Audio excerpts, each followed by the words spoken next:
அமாவாசை அன்னைக்கு முனீஸ்வரன் மற்றும் கருப்பசாமியை வந்து நம்ம ஏன் கும்பிட்றோம் அப்படின்றதுக்கான ஆன்மீக காரணத்தை இன்னைக்கு இந்த வீடியோ பதிவில் பார்க்க போகிறோம்.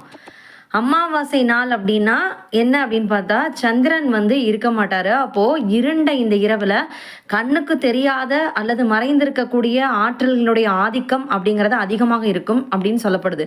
தீய சக்திகள் தங்கள் பலத்தை அதிகரிக்க முயற்சிக்கக்கூடிய நேரமாக இது இருக்குது. காவல் தெய்வமாக இருக்கக்கூடிய முனீஸ்வரன் மற்றும் கருப்பசாமி இருவரும் தமிழ் குல வழக்கத்துல மிக முக்கியமான தெய்வங்களாக சொல்லப்படுறாங்க.